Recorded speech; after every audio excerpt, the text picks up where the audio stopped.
Hola a todos y bienvenidos a Emprendete, un espacio para pasar un buen rato y aprender a través de historias. Es un hecho que las historias son la mejor manera de hacerlo y queremos que se diviertan y aprendan en esos tiempos muertos como el tráfico, cuando hacen ejercicio en las salas de espera o mientras hacen de comer. Esos tiempos ya no son perdidos, son momentos para aprender juntos.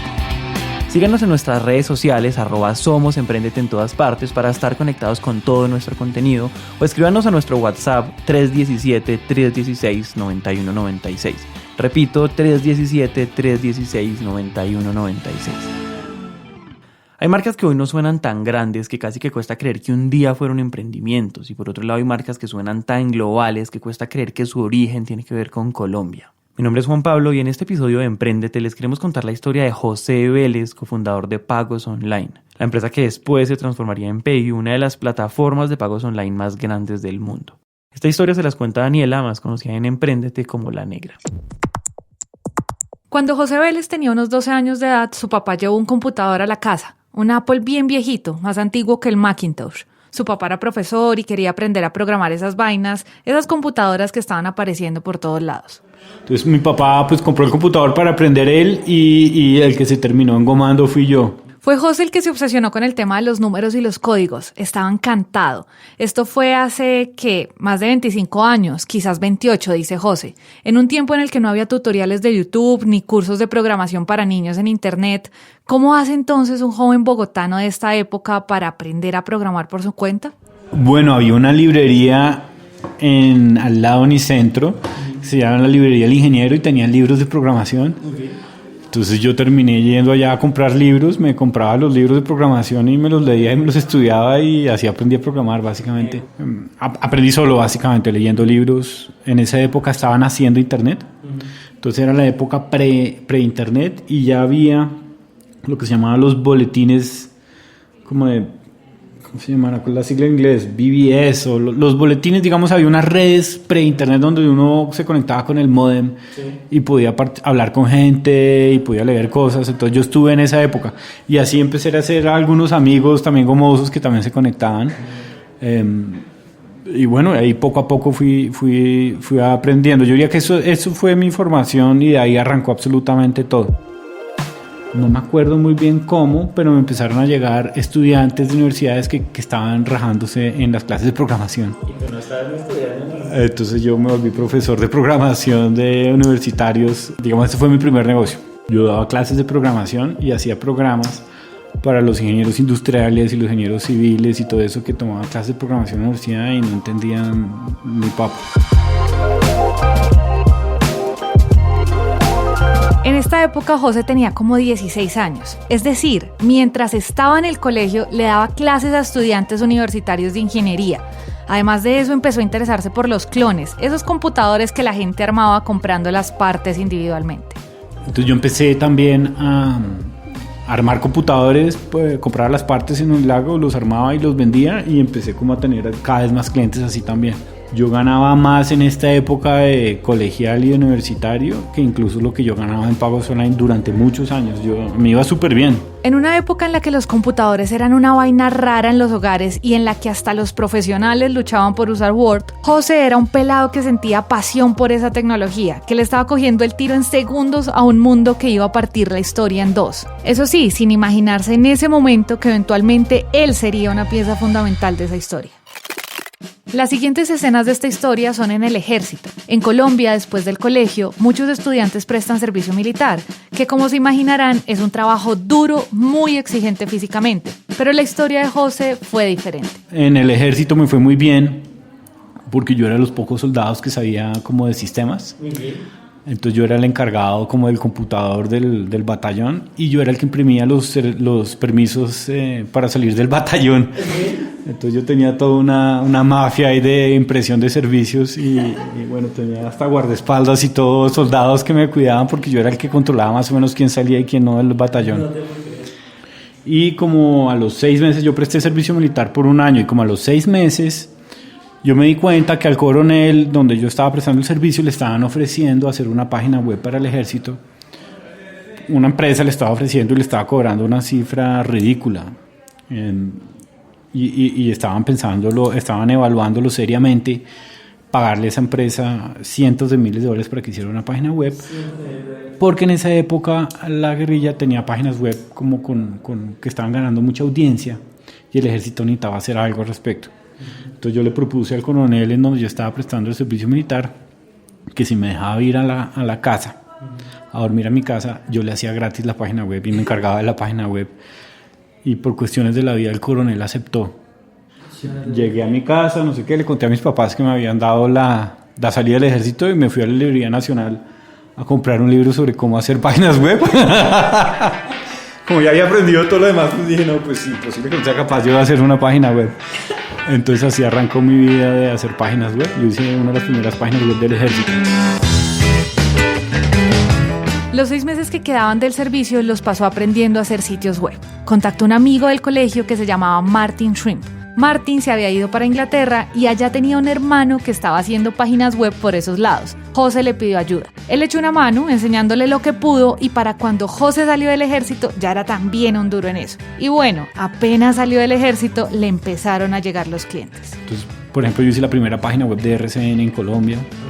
Yo hice la primera página de los coches. Participé en el equipo que hizo la primera página de Noel. O sea, yo estaba... ¿Y no era ninguna? No, yo en esa época, es que en esa época me iba muy bien porque no, nadie sabía de eso. Y pues las empresas me contrataban como un prestador de servicios y yo cobraba súper bien. Hasta el hermano de su amigo Martin allá en Inglaterra empezó a contratarlo y él junto a sus amigos de la universidad armaron un grupito que supiera hacer páginas, que cobraban libras esterlinas. Ojo por favor, recuerden que en esta época José seguía en la universidad, que no les hemos contado, curiosamente no estudió ingeniería de sistemas, sino economía. José decidió ir un semestre a Inglaterra. Su idea era aprender cómo funcionaba la empresa del hermano de Martin, que era un motor de búsquedas de hoteles que tenía una alianza con Hotels.com y que pintaba ser algo grande y con mucho potencial. El plan era sencillo, aprender lo que pudiera y luego volver a Colombia a montar su negocio. Entonces yo me fui allá, aprendí a hacer software. Me devolví a Colombia con la idea de montar la empresa. Le dije a Martin que montáramos la empresa. Entonces Martin dijo, bueno, yo me voy a Colombia, ya tenemos un cliente, mi hermano está interesado y demás. Me vine a Colombia con Martin, montamos una empresa. Esa empresa se llamaba Sirius. Y esa empresa la montamos con la idea de exportar software pues, al hermano de Martin. Y lo que nos pasó es que el socio del hermano se asustó. Él dijo, no, yo no me siento confiado en mandar a hacer software por allá en Colombia. Él se imaginó que aquí estábamos como en taparrabos más o menos y se asustó. Entonces Martin se había venido de Inglaterra a Colombia a montar la empresa y nos quedamos sin cliente. A las malas, José y Martin aprendieron una lección temprana. No se puede depender de un solo cliente, porque ¿qué pasa cuando se van o quedan mal o consiguen una mejor opción? Pero bueno, por suerte la nueva empresa de José y Martin era flexible, capaz de asumir una variedad de retos y pedidos en un mercado que solo crecía y crecía. Y lo que dijimos con Martin es que Martin se iba a encargar de la parte comercial y él básicamente se compró un tiquete a Inglaterra y se fue 3 meses a conseguir clientes. Okay. Y los consiguió. Porque nuestra idea siempre había sido montar una empresa de desarrollo de software, pero para exportar software. Porque eran pues los precios muchísimo mejores que los precios que se podían cobrar, digamos, en Colombia. Entonces conseguimos un par de clientes. Bueno, y esa empresa empezó a crecer. Yo creo que alcanzamos a tener, no sé exactamente cuántos, pero 40, 50 empleados en Sirius. Yo en esa época tendría que 23, 24 años. Yo era joven, sí. Escuchar a José genera una sensación de que exportar software y pasar de 2 amigos emprendiendo a una compañía de 40 personas a los 23 años es fácil, pero no. La verdad es que José y Martin eran bien jóvenes, pero no se estaban inventando esta empresa de la nada. Ya llevaban varios años construyendo un portafolio, ya tenían clientes nacionales e internacionales que mostrar, desarrollaban desde Colombia y eso los hacía competitivos. Y claro, estaban surfeando en un mercado que no paraba de mandar trabajo. En esas, un día cualquiera... Y se nos acercó un amigo que vendía un montón de MP3 en Mercado Libre y en Derremate y la gente le estaba pidiendo pagar con tarjeta de crédito. Y entonces nos dijo, venga, ¿por qué no me montan una aplicación para recibir pagos por internet? Y pues empezamos a desarrollar la conversación con él y básicamente decimos, bueno, montemos una empresa. Y así fue que nació Pagos Online. Nosotros montamos una empresa para que él pudiera empezar a recibir pagos con tarjetas de crédito por internet. Pero pues en esa época no había pagos por internet en Colombia todavía, era de los inicios del e-commerce en Colombia. Entre José, Martín y su amigo Santiago, que vendía MP3, fundaron esta empresa. Y si nos preguntamos qué los guiaba, la respuesta en ese momento no eran los tamaños de mercados ni tendencias macroeconómicas.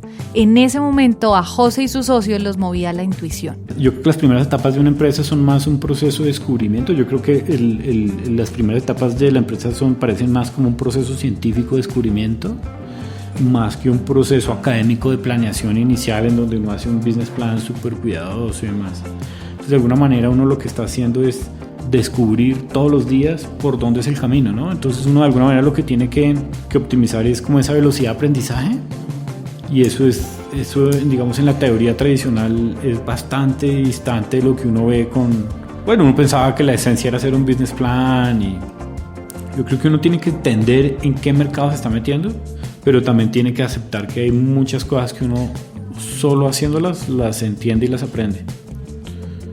Sí, yo creo eso firmemente. Hoy en retrospectiva sabemos que Pagos Online fue algo inmenso, una empresa que casi todos los colombianos vimos y usamos cuando nos conectábamos o cuando comprábamos algo en línea. Pero por favor volvamos al inicio, cuando nadie sabía eso y lo único que importaba era cuál es el primer paso, o mejor dicho, cómo empezar. Y pues la primera versión de Pagos Online era una versión básica, que básicamente en esa época no había cómo procesar pagos por internet en línea, no había. Entonces lo que nosotros hacíamos es que cada vez que alguien procesaba un pago por internet, eso nos llegaba a un módulo y alguien cogía el número, lo copiaba, abría un aplicativo de Credibanco, lo pegaba y así procesábamos pagos por internet. Y cada vez que alguien hacía un retiro del dinero, íbamos Martín o yo a un cajero, sacábamos la plata y la consignábamos en otro banco. O sea,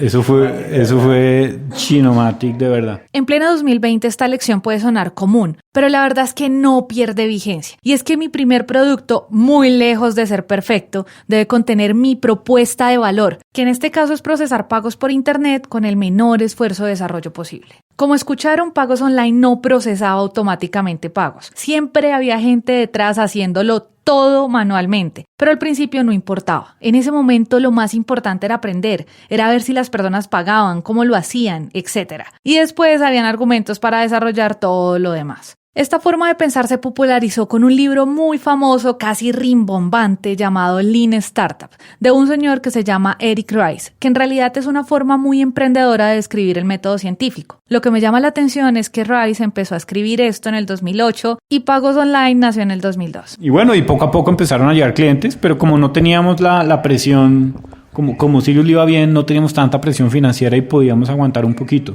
¿Y él ya había una visión de nosotros podemos hacer la pasarela de pagos más? No, nosotros éramos muy jóvenes.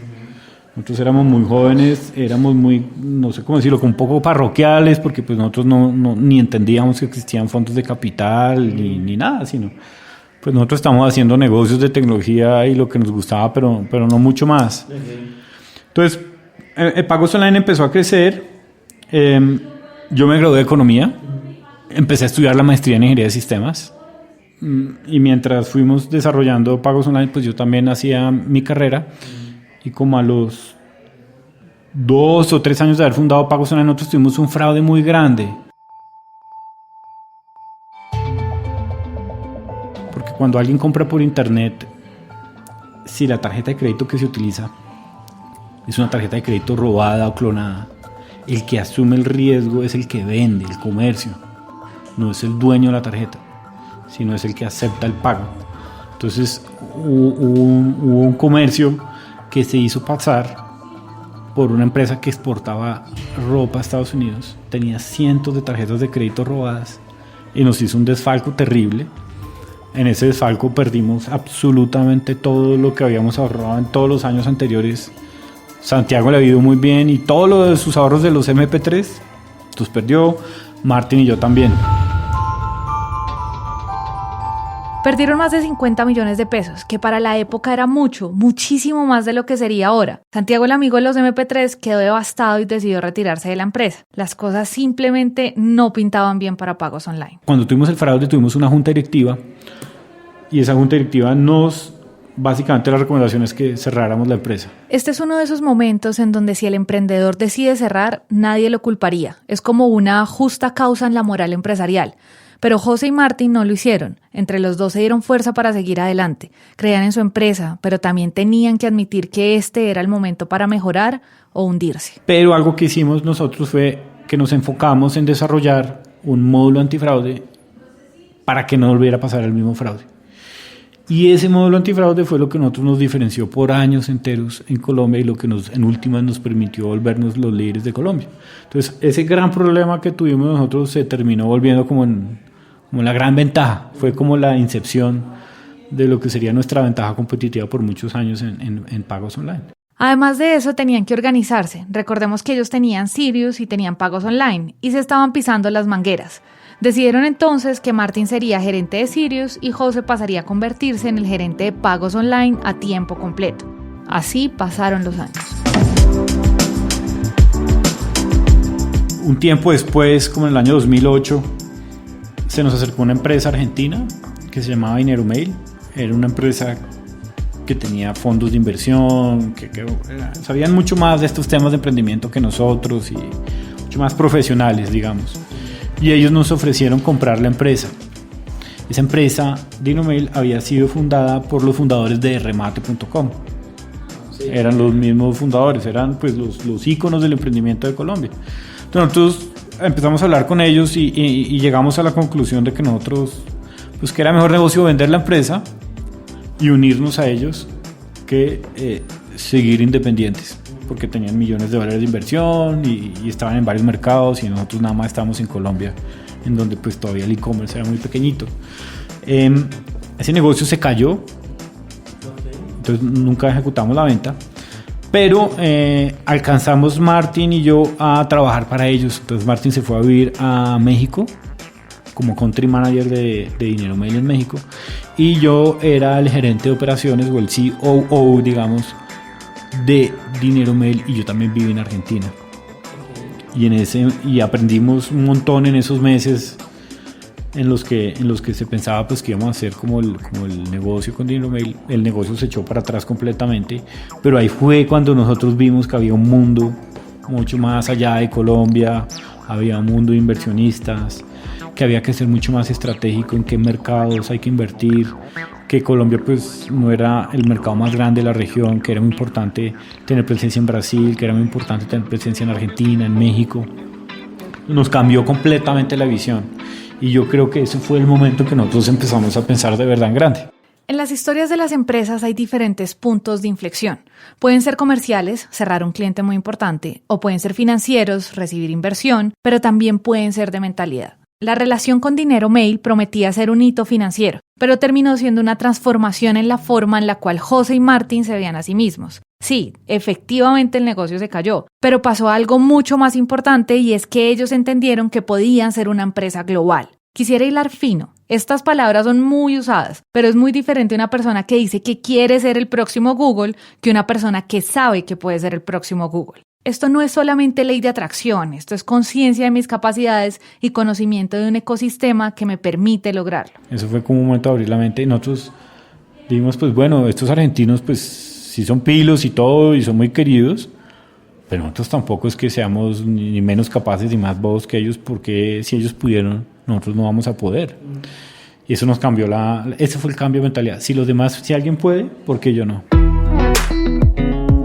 Empezamos a buscar la inversión con Martin, duramos un año entero buscando inversión. Llegamos a un fondo surafricano gigantesco que es Naspers. Hoy en día pues es una compañía gigantesca que cotiza en bolsa. Y por cuestiones del destino logramos convencerlos de que invirtieran en nosotros. Entonces ellos invirtieron.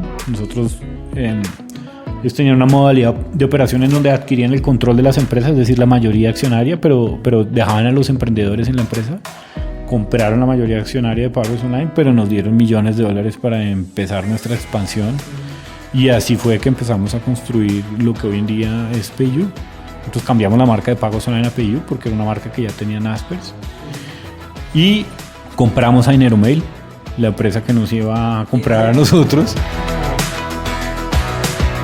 No solo eso, sino que después de su negocio con Naspers en el 2010, también pudieron comprar otra empresa en Brasil llamada Bcash y así armar una red a lo largo de Latinoamérica. El objetivo era sencillo, unificar todas esas empresas desde México hasta Argentina en una sola estructura de PayU a lo largo y ancho del continente. La idea, capaz de revolucionar el mercado, tenía ahora todas las herramientas para convertirse en un gigante global. El capital, la infraestructura, el talento y lo mejor de todo, la pasión de sus fundadores que la seguían impulsando hasta sus límites. En Colombia sobre todo, porque la posición de PayU varía mucho dependiendo de cada país. Entonces en Colombia por muchos años fuimos los líderes. Yo creo que hoy en día PayU sigue siendo el líder en Colombia. Nosotros fuimos muy buenos adquiriendo clientes, o sea, éramos mucho más agresivos comercialmente que nuestros competidores.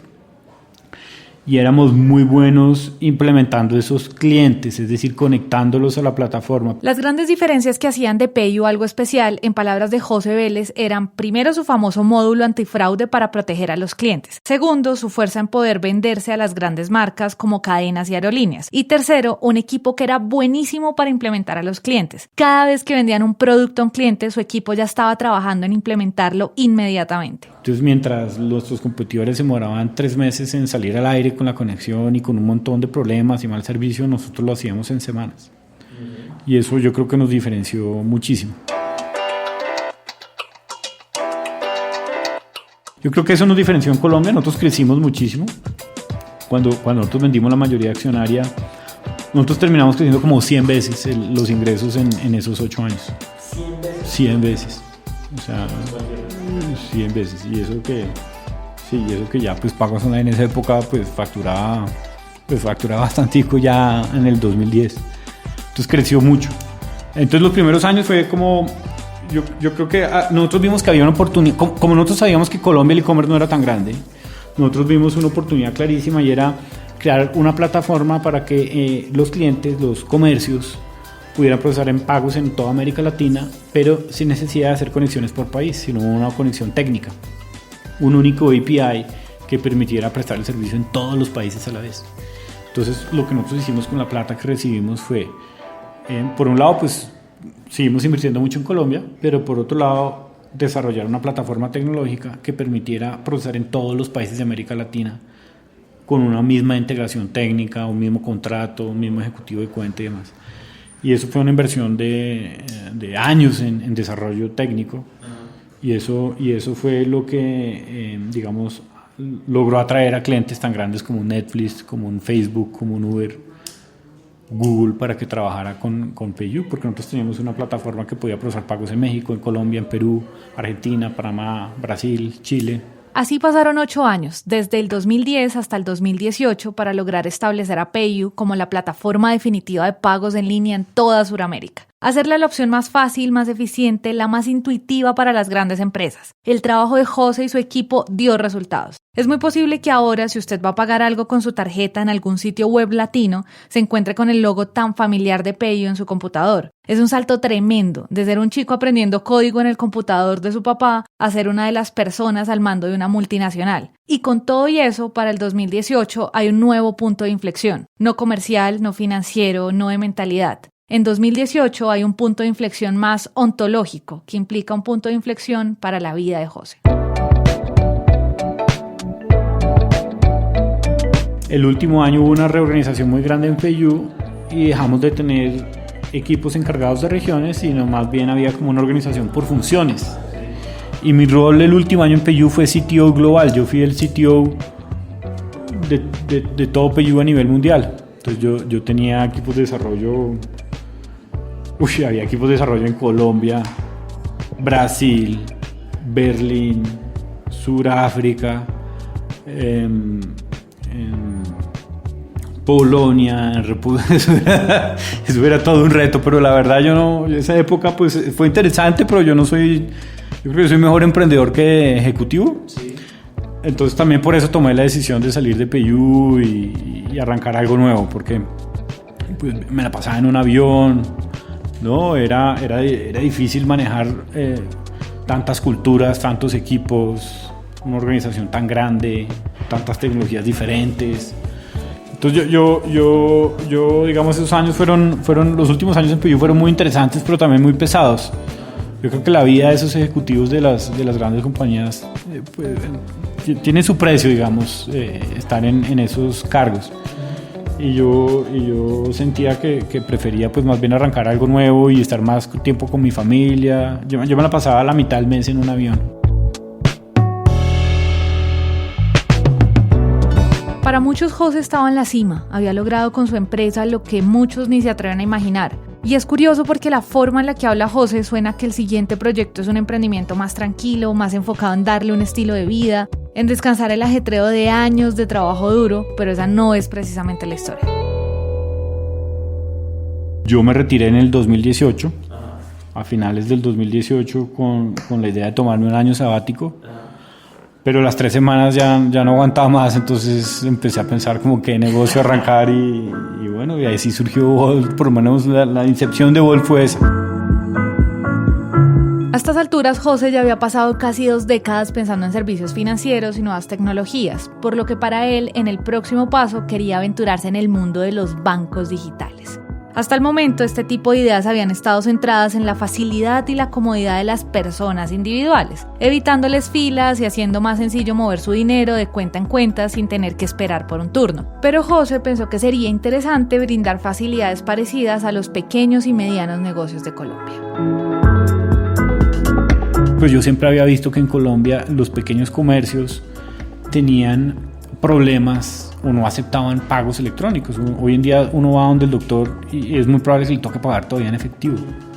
Entonces dije, venga, de golpe hay una combinación muy interesante de las dos cosas.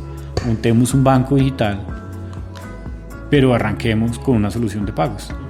Y entonces así nació Volt. Esa es la incepción de Volt, con la idea de llegarle a los pequeños comercios. Me parece que los pequeños comercios, hay muchas cosas que uno puede hacer para ayudarle a los pequeños comercios para que sean más exitosos, para que crezcan.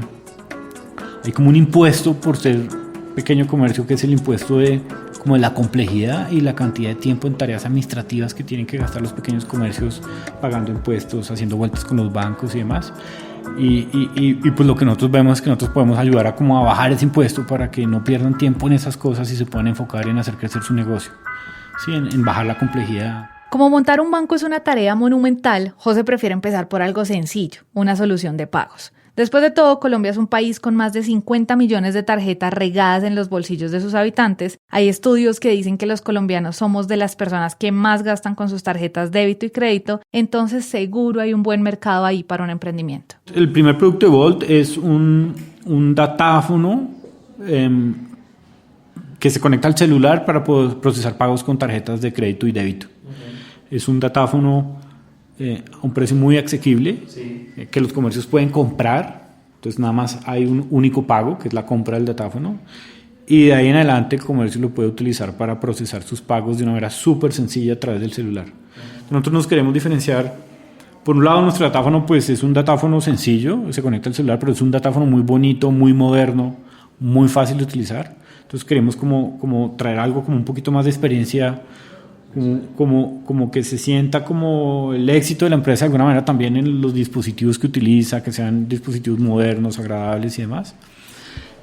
Y lo otro que nosotros estamos haciendo un montón de énfasis es: los pequeños empresarios no tienen tiempo para hacer vueltas ni para andar hablando con 5 empresas diferentes para que les vendan un datáfono o para que les presten el servicio de recibir pagos, que es lo que pasa hoy en día en Colombia.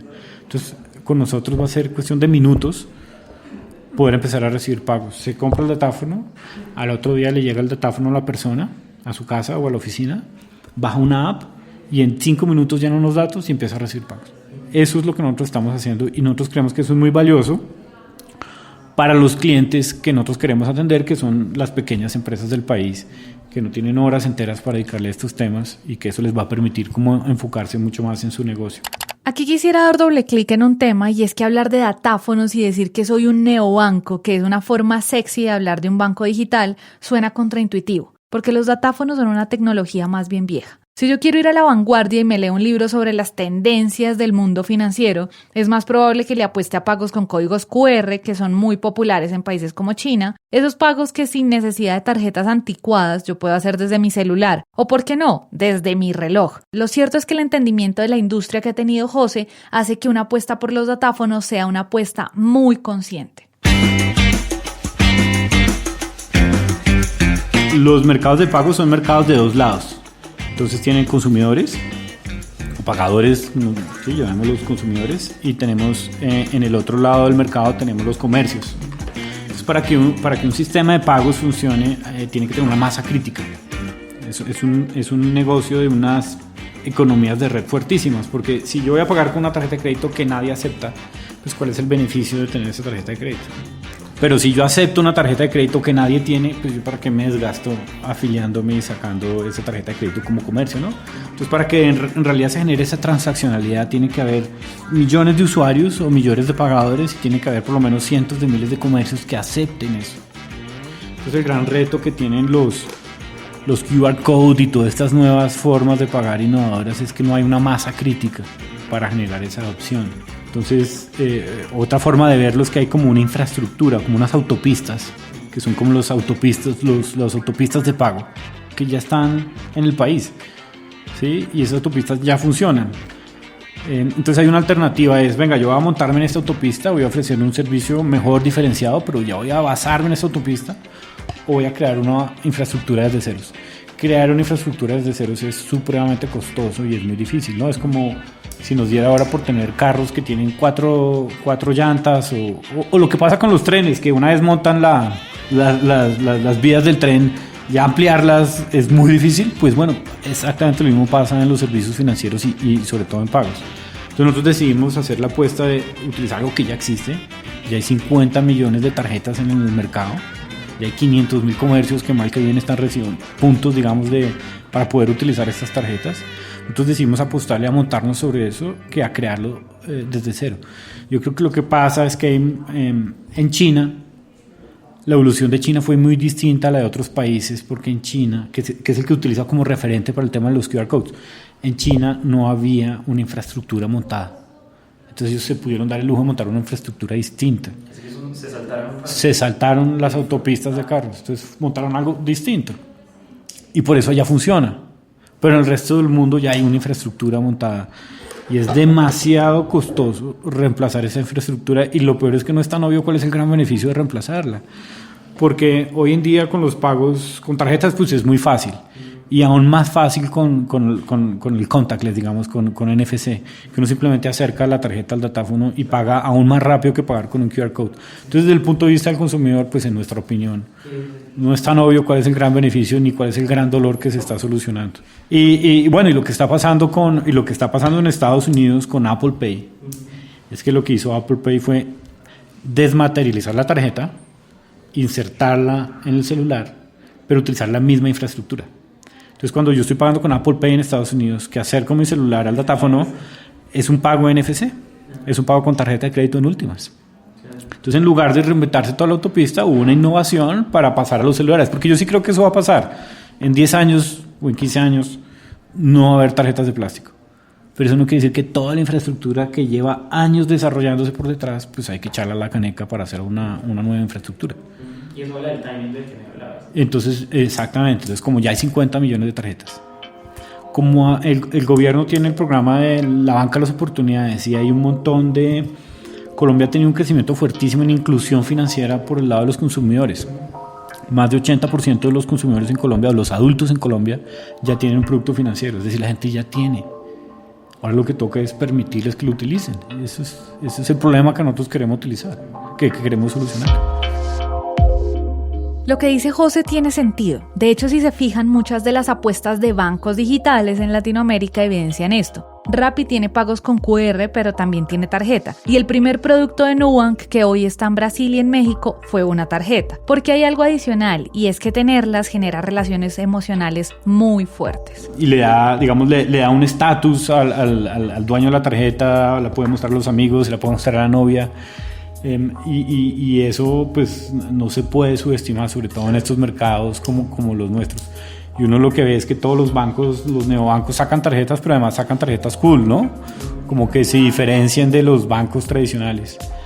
Entonces, digamos, por todos esos motivos nosotros preferimos más bien llevarle esto a los comercios, a los pequeños comercios, que arrancar desde ceros. Bolt no ha cumplido ni el año de estar constituida y va a toda marcha. Está lista para empezar a vender sus primeras unidades en las próximas semanas y esperan vender hasta 100.000 a finales del año. Nos gusta esta historia porque queda en la mitad. Ya hay un ciclo cerrado con PayU y un ciclo que apenas se está abriendo con Bolt. Antes de despedirnos de José, queríamos saber, después de todo el cuento que nos echó y la larga historia de emprendimiento que ha sido su vida entera, ¿qué lecciones le dejó haber empezado pagos online? ¿Qué arrepentimientos, aprendizajes y victorias recuerda? ¿Qué le dejan esos 18 años de trayectoria creando un titán de la industria que ahora puede usar con su emprendimiento recién nacido? Esto fue lo que nos dijo. A ver, yo diría lo siguiente. Primero, me parece que uno tiene que escoger muy bien el mercado en el que uno compite, ser más estratégico. Entonces, cuando nosotros arrancamos en Colombia, en un mercado en el que el e-commerce era inexistente prácticamente. Y eso hizo que los primeros años de la empresa fueron unos años muy duros, ¿sí? Porque no estábamos como en... Yo creo que arrancamos un tris antes de tiempo y no fuimos muy estratégicos en seleccionar el negocio que queríamos desarrollar. Yo diría que un poquito por mi historia, que arranqué del lado de tecnología y después me volví gerente, eso hizo que yo no hice muy bien la transición hacia ser un gerente general, en el sentido de que no delegaba suficiente, yo creo, ¿sí? Me demoré en aprender a hacer eso mejor. Entonces, esta vez en Bolt estamos armando un equipo increíble y yo estoy intentando delegar un poquito más y no estar tan metido en el día a día. Primero, para empoderar más a las personas, y segundo, para tener más tiempo de estar preocupado de los aspectos estratégicos, de tener tiempo para hablar con inversionistas, como que ese balance interno y externo lo estoy cambiando un poquito en esa oportunidad. Entonces yo creo que eso es uno de mis aprendizajes. Finalmente, la pregunta del millón y es ¿por qué? ¿Por qué dejar un lugar en PayU para llenarse de las preocupaciones y dolores de cabeza de montar una nueva empresa? Pero yo creo que el principal driver es que yo quiero llegar más lejos, ¿sí? Y yo no mido tanto el éxito por la plata, digámoslo más como por el impacto que uno puede generar en la sociedad y por darle un sentido a la vida, ¿no? Como, venga, yo para qué vine al mundo, pues no es únicamente para hacer plata, sino es para ayudar de alguna manera a que esta vaina pues sea un poquito mejor, ¿no? Y como soy economista, pues creo como mucho en el poder de las empresas para transformar las sociedades y para generar desarrollo económico y demás. Es realmente sorprendente que después de contarles esta historia, la respuesta de José sea: yo quiero llegar más lejos. Esto les puede sonar raro y fuera de contexto, pero hace poco escuchamos una entrevista de Borges, ya viejo, diciendo que él sentía que ya había escrito sus mejores libros y que eso le daba un alivio tremendo. Él sentía que lo más importante que había venido a hacer en el mundo ya estaba hecho.